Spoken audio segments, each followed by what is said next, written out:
Thank you, and thank you for that great report.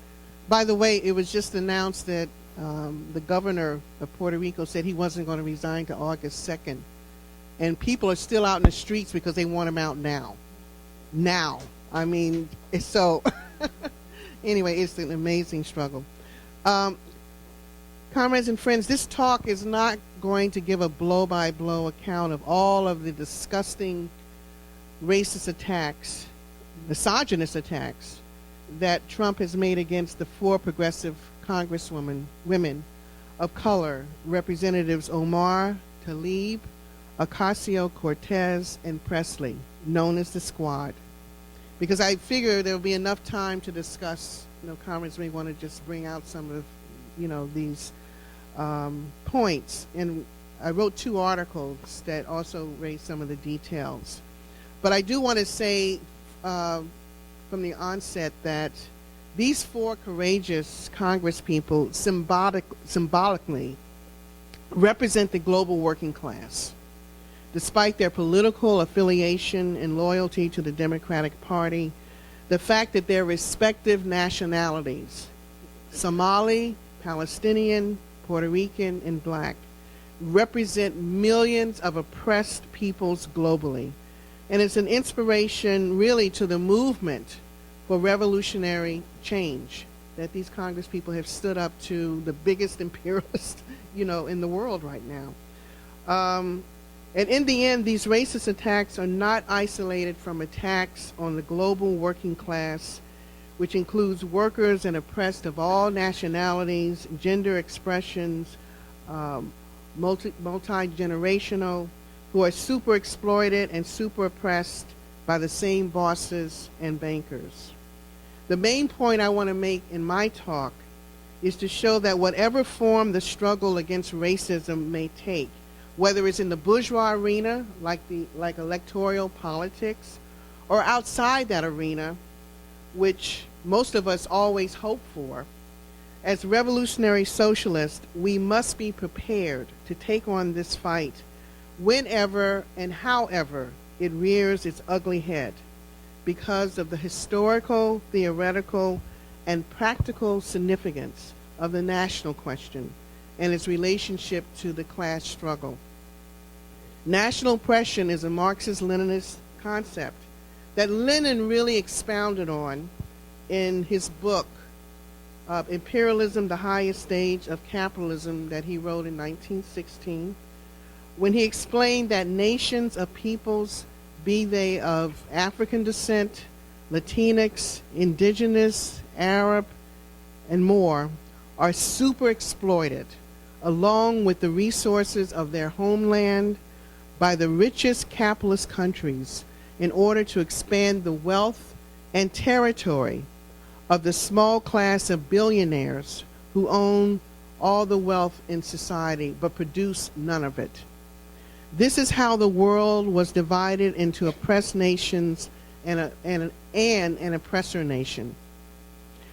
Our late chairperson, Sam Marcy, wrote in his article back in December of 1983, called The Right of Self-Determination in the Class Struggle. And I want to quote from it extensively, so please bear with me, but I really feel like, he said it best. Sam was really an extension of Lenin in so many ways, especially around the national question. So this is a quote from him. Of all the great domestic political problems facing the working class and the oppressed people, none surpasses in importance the relationship of national oppression to the class struggle. Indeed, one may say that it is at the heart of the basic social problem in the United States. It touches every form of social existence, every form, and no sector of society is free from it. For Marxists in particular, it is the acid test of the correctness of their general political program. It is also a test of the revolutionary integrity of the party, in particular as this is manifested in day-to-day practical application. Probably no one else is theory so severely tested by practice as in the field of the national question. Sam went on to say, to many in the progressive and working class movement, the relationship between national oppression and class conflict appears as a choice between two supposedly contradictory phenomena.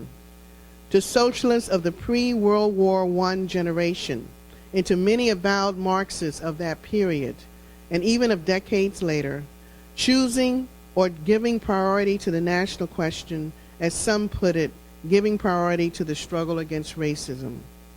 Needless to say, such a view of Marxism, in addition to being an error in principle and a violation of basic Marxist theory on the national question, was mostly propounded by whites, even those who saw themselves as inherents of socialism and even of Marxism. Upon the solution of the national question may very well depend the destiny of the working class in the struggle against capitalism, as well as the future of socialism, end quote. Sam talks about socialists putting their theoretical understanding of the national question into practical application, saying that it's critical because not to do so does more harm in terms of prosecuting the class struggle. Sam timed the writing of this article because of the acid test of the first presidential campaign of the civil rights leader, Jesse Jackson, whose campaign was challenging the racism of the Democratic Party, the National Committee of the Democratic Party, the leadership. Notwithstanding that the mass base of the party has many black and brown people, and they still have that, that mass base today. For Workers' Will Party, we view the significance of the Jackson campaign beyond its form as a Democratic Party organizational form. But in its essence, it was a catalyst for black and other oppressed nationalities to complete the unfinished bourgeois democratic revolution by extending and winning for full political and social rights for black people and other disenfranchised sectors of our class. Sam stated in the same article that, quote, the national question has for centuries been covered by a plethora of lies and deceit. The intent is to convey the impression that it does not exist, or if it does exist, it is being solved, or at least its significance is diminishing due to the glory and virtues of the democratic processes of monopoly capitalism, end quote.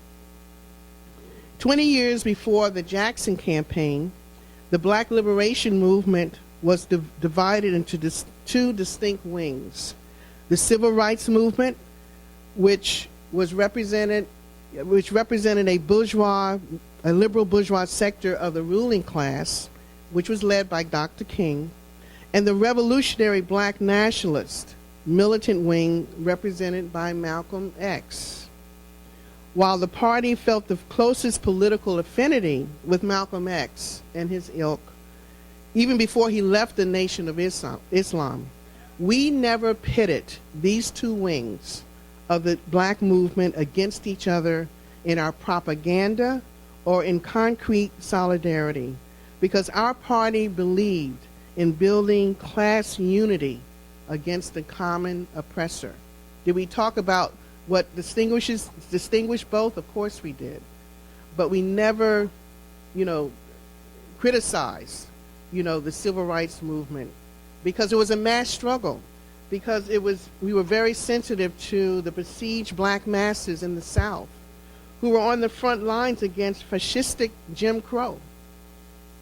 The lesson then and now is that whenever the masses or a sector of our class is engaged, as they were in the 1960s or in the 1980s with the Jackson campaign, the forms of that struggle against racism become secondary and must be given support, even if that support is critical, and explaining why that support is critical while showing concrete solidarity.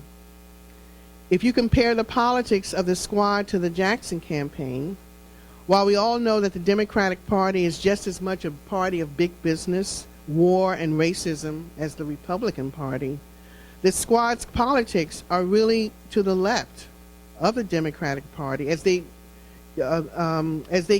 continue to passionately defend the rights of migrants, including calling for the abolishment of ICE and the closing down of the detention centers. They're uplifting the rights of the Palestinian people to return to their homeland, and also defending BDS, supporting Medicare for all. And also, I think Representative Omar just came out against his attempts to cut over 3 million more people off of food stamps and more. And while Bernie Sanders claims to be, quote unquote, a socialist, he hasn't mentioned, at least I haven't heard, he hasn't mentioned specifically the attacks on the squad, although he has come out against Trump's racist and xenophobic language in general. Remember, it was Bernie Sanders who didn't say anything about Black Lives Matter when he ran for president in 2016. He had to be called on, there had to be a protest, against him not saying anything about Black Lives Matter. The burning question now is what is next in this ongoing struggle, especially with the presidential elections just around about 16 months away. Just a few days ago, the City Council in Charlotte, North Carolina, where the RNC, the Republican National Convention, is to take place in the summer of 2020, they voted 9-2 to condemn Trump's racist attacks, similar to the vote that the House of Representatives took last week. But again, these are symbolic, non-binding votes. Is the Charlotte City Council going to cancel the convention just because of this vote? Hell no, because they're depending on the millions of dollars in revenue that are going to come into this city, which is really the Wall Street of the South. While Democrats like Nancy Pelosi may have called out Trump on his racism, she and others like her, they're not going to go as far as mobilizing the masses in solidarity with the squad or to demand the closing of these horrific detention camps, which they could easily do if they wanted to, because they have the resources and they have allegiance of a large sector of our class, including the trade unions. They could easily call them out and say, come to Washington, D.C., take over Washington, D.C., make demands and so forth to close down the centers. But, of course, the Democratic Party leadership would be afraid of a mass mobilization in the streets because they're afraid that it'll be driven to become more independent from them and more to the left and driven to more and more militancy. So they're not about to do that.